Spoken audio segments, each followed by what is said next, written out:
Junior lady doctor के murder case में कुछ ऐसी बातें सामने आई है जिसे सुनकर आपके रोंगटे खड़े हो जाएंगे। 9 अगस्त 2024 की रात पश्चिम बंगाल के कोलकाता में आरजी कर मेडिकल हॉस्पिटल में जूनियर महिला डॉक्टर के साथ दुष्कर्म और हत्या की घटना से पूरे देश में आक्रोश है। इस घटना का विरोध देश भर में हो रहा है। देश भर के लोग, डॉक्टर और मेडिकल छात्र सड़कों पर उतर आए हैं। हालांकि पुलिस ने संजय रॉय नाम के एक शख्स को गिरफ्तार किया है, पर इसके पीछे और भी कई लोग हैं। अब इस मामले की जांच सीबीआई कर रही है। सीबीआई के आने के बाद इस केस में कई चौंकाने वाले खुलासे हुए हैं। पोस्टमार्टम रिपोर्ट के आने के बाद ये तो निश्चित हो ही गया कि इस घटना के पीछे सिर्फ एक आदमी नहीं है, बल्कि और भी कई लोग हैं। दोस्तों, इस वीडियो में आगे बढ़ने से पहले कृपया हमारे चैनल को सब्सक्राइब जरूर कर दें और बेल आइकॉन ऑन करके ऑल पर प्रेस कर दें ताकि मेरी वीडियो की नोटिफिकेशन सबसे पहले आप तक पहुंचे। सीबीआई की जांच में संजय रॉय ने कुछ ऐसे राज खोले हैं जो न सिर्फ दिल दहला देने वाले हैं, बल्कि इस केस के हर राज से पर्दा उठाने में सक्षम है। संजय रॉय ने कन्फेशन दिए हैं कि कैसे उसने डॉक्टर बेटी के साथ जबरदस्ती की। संजय ने बताया कि उसने पहले डॉक्टर बेटी को मारा पीटा, बेहोश किया, फिर उसके साथ जघन्य अपराध किया। कुछ समय बाद वो फिर से होश में आई और फिर से संघर्ष करने लगी और संजय को रोकने लगी, लेकिन संजय ने आसपास मौजूद चीजों से उसे जोरदार तरीके से मारकर पहले बेहोश किया, फिर उसे बेरहमी से मार डाला और डॉक्टर बेटी की जान लेने के बाद वहां से चला गया। निकलते वक्त उसका एक ब्लूटूथ डिवाइस नीचे गिर गया, जिसके आधार पर वह पकड़ा गया। इस केस में भले ही पुलिस ने संजय रॉय को गिरफ्तार किया है, लेकिन इस केस के केंद्र में पूर्व प्रिंसिपल संदीप घोष नजर आ रहे हैं। यह पहला मौका नहीं है जब संदीप घोष विवादों में घिरे हैं। संदीप घोष का पूरा करियर ही भ्रष्टाचार और पद के दुरुपयोग के आरोपों से घिरा हुआ है। संदीप घोष ने घटना के 3 दिन बाद अपने पद से इस्तीफा दे दिया था, लेकिन आरोप है कि उन्होंने इस पूरे मामले में लीपापोती की और हत्या के मामले को आत्महत्या का रूप देने की कोशिश की। अब सीबीआई लगातार उनसे पूछताछ कर रही है। सीबीआई ने संदीप घोष से कुछ महत्वपूर्ण प्रश्न किए, जो कि इस प्रकार है। इस घटना के बारे में आपको कब और कैसे पता चला? इस घटना की जानकारी मिलने के बाद आपने क्या क्या किया? आप इतने सालों से मेडिकल प्रोफेशन में है, जब आपने लेडी डॉक्टर की बॉडी देखी और देखने के बाद आपको क्या लगा? जरा यह भी बताइए कि पुलिस को किसने और कब कॉल की थी और पुलिस को क्या बताया गया था? मृतक डॉक्टर के परिवार वालों को कब जानकारी दी गई और किसने जानकारी दी? मृतक डॉक्टर के परिवार को आखिर क्या बताया गया था? आपको किसने बताया था कि यह सुसाइड का केस है? मृतक डॉक्टर के परिवार को गलत जानकारियां किसके कहने पर दी गई? किसके कहने पर परिवार से कहा गया कि आपकी बच्ची ने सुसाइड कर लिया है?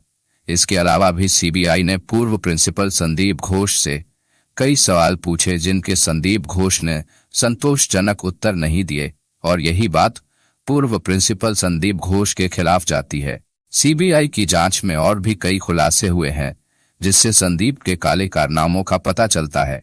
इसके साथ ही अस्पताल कैंपस में ड्रग रैकेट एक्टिव होने की भी बात पता चली है।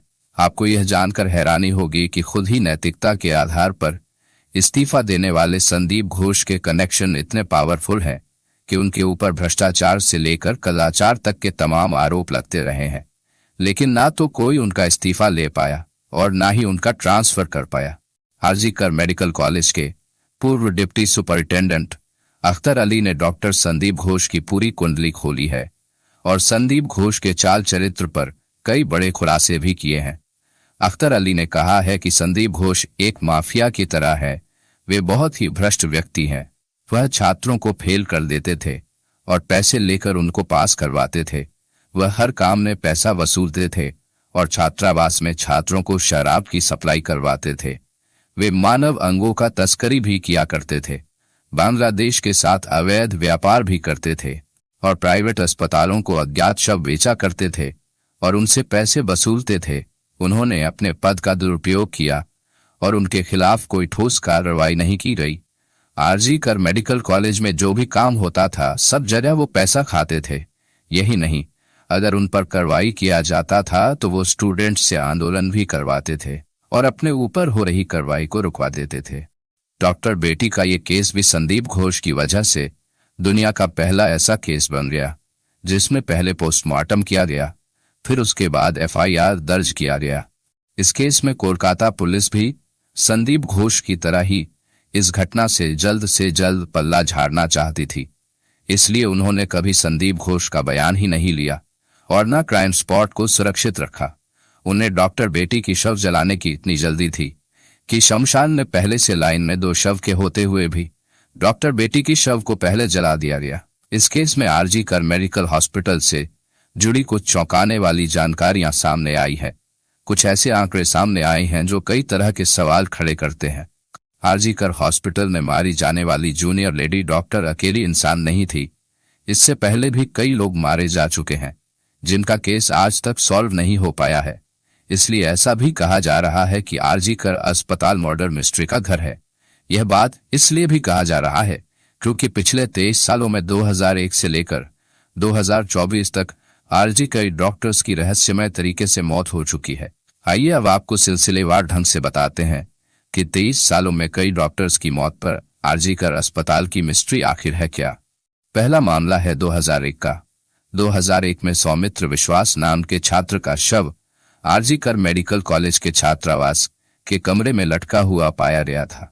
अभी के लेडी ट्रेनी डॉक्टर के केस की तरह ही अस्पताल के अधिकारियों ने तुरंत उस घटना को आत्महत्या करार दिया था, लेकिन पीड़ित परिवार और मृत छात्र के साथियों ने मौत पर संदेह जताया। सौमित्र की मां और उनके कुछ क्लासमेट्स ने आरोप लगाया था कि कॉलेज हॉस्टल में सेक्स रॉकेट चल रहा था।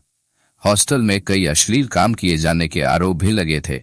कई छात्रों ने दावा किया था कि सौमित्र इन काली गतिविधियों का पर्दाफाश करना चाहता था, इसी कारण उसे मार डाला गया। पुलिस ने जांच शुरू की, लेकिन मामला जब कोर्ट तक पहुंचा तो कोलकाता हाई कोर्ट ने सीआईडी जांच का आदेश दिया। जांच के दौरान कॉलेज हॉस्टल के अंदर चल रहे पोर्नोग्राफी गिरोह की बात सामने आई थी। बताया गया था कि वीकेंड्स में छात्र सेक्स वर्कर्स को हॉस्टल में बुलाते थे। अगर सेक्स वर्कर्स नहीं मिलते थे तो मृत शरीर के साथ अश्लील हरकतें की जाती थी। सोचिए, यह कितनी मिस्टीरियस हॉस्पिटल है। जरा सोचिए कैसे एक लाश को निकालकर उसके साथ पोर्नोग्राफी बनाई जाती थी। और उस समय यानी हम बात कर रहे हैं 2001 की, उन्हें सुपर इम्पोज कर दिया जाता था, यानी उस लाश के चेहरे को हटाकर एडिटिंग करके किसी और जिंदा लड़की की तस्वीर लगा दी जाती थी। इससे अंदाजा लगा सकते हैं कि उस समय भी इस हॉस्पिटल में कितना घिनौना अपराध होता था। हालांकि यह मामला अभी तक अनसुलझा ही है। दूसरा मामला है 5 फरवरी 2003 का। इस दिन आरजी कर मेडिकल कॉलेज एंड हॉस्पिटल के हाउस स्टाफ अरिजीत दत्ता ने आत्महत्या कर ली थी। पुलिस ने बताया था कि अरिजीत ने पहले अपने हाथ में एनेस्थीसिया दिया, जिससे उसके हाथ में लकवा मार गया। फिर ब्लेड से उसने हाथ की नस काट ली। फिर हॉस्टल की छत से नीचे कूदकर अपनी जान दे दी। उसके पास से सर्जिकल चाकू भी बरामद किए गए थे। जांच के बाद भी कुछ निष्कर्ष नहीं निकला और मामला ठंडे बस्ते में डाल दिया गया। तीसरा मामला है अक्टूबर 2016 का। डॉक्टर गौतम पाल मेडिसिन विभाग के प्रोफेसर थे। उनके किराए के फ्लैट में उनका शव पड़ा हुआ था। बदबू आने पर पड़ोसियों ने पुलिस को सूचना दी। दरवाजा तोड़ने के बाद पुलिस ने उन्हें पहली मंजिल पर एक कमरे में बिस्तर पर मृत पाया, पर वहां कोई सुसाइड नोट भी नहीं था। इसलिए पुलिस ने अनुमान लगाया कि अचानक दिल का दौरा पड़ने से उनकी मौत हो गई होगी। हालांकि वह मौत के कारण की पुष्टि नहीं कर सके। आपको बता दें कि जांचकर्ताओं को उसके कमरे के फर्श पर खून के धब्बे और चेहरे पर कुछ चोट के निशान भी मिले थे, लेकिन उनकी मौत को लेकर अब भी रहस्य बरकरार है। चौथा केस है 2020 का, जब सेकंड ईयर की 25 वर्षीय जूनियर महिला डॉक्टर पल्लवी साहा की दुखद मृत्यु हो गई। डॉक्टर ने आरजी कर अस्पताल की 6ठी मंजिल से कूदकर आत्महत्या कर ली थी। दोस्तों और सहकर्मियों ने कहा कि शायद वह डिप्रेशन की शिकार थी।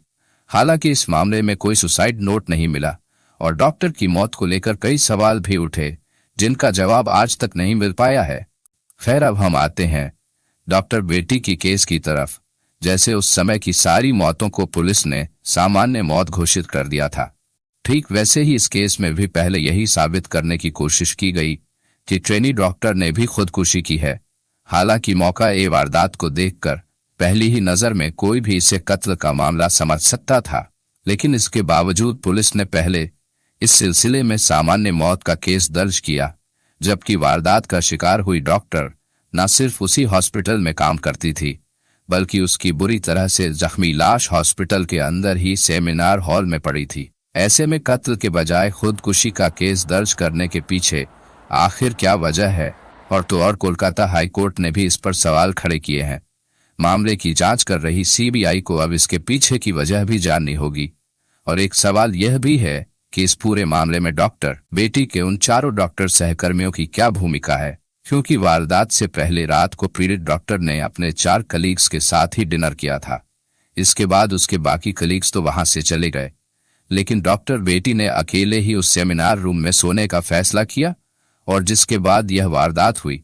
लेकिन ऐसे में फिलहाल सीबीआई भी यह जानना चाहती है कि उस डॉक्टर बेटी को आखिरी बार जिंदा देखने वाले उसके दोस्तों से उसकी क्या बात हुई थी और कैसी बातें हुई थी। क्या कत्ल से पहले या फिर कभी भी उसने अपनी सुरक्षा को लेकर कोई चिंता जाहिर की थी। इसलिए सीबीआई उसके दोस्तों से भी पूछताछ कर रही है। संदीप घोष के पीछे कुछ पावरफुल लोग हैं। ये इस बात से अंदाजा लगाया जा सकता है कि पहली बार इस पूरे मामले में सीबीआई द्वारा या फिर किसी भी इन्वेस्टिगेटिंग एजेंसी द्वारा प्रिंसिपल संदीप घोष से पूछताछ की गई है। यानी संदीप इतना पावरफुल आदमी है कि आज तक उससे किसी भी मामले में कोई भी पूछताछ नहीं की गई थी। लेकिन अब देखना यह है कि सीबीआई इस केस को सॉल्व कर पाती है या नहीं। क्या सीबीआई उस मासूम डॉक्टर बेटी को इंसाफ दिला पाएगी, या फिर ये केस भी अन्य केस की तरह ही फाइलों के नीचे दबकर रह जाएगा और उस बच्ची के गुनाहगार यूं ही आजाद घूमते रहेंगे। खैर दोस्तों, हमारा और आपका काम है आवाज उठाना। हालांकि देश भर में जगह जगह डॉक्टर भी प्रोटेस्ट कर रहे हैं ताकि उस डॉक्टर बेटी को इंसाफ मिल सके। दोस्तों, इस घटना को सुनाने का उद्देश्य किसी का दिल दुखाना नहीं है, किसी को परेशान करना नहीं, बल्कि आपको जागरूक करना है, आपको सचेत करना है। दोस्तों, इस पूरी घटना के बारे में आपकी क्या राय है, कमेंट बॉक्स में जरूर बताएं। और अगर हमारी मेहनत पसंद आई हो तो इस वीडियो को लाइक करते हुए शेयर भी करें।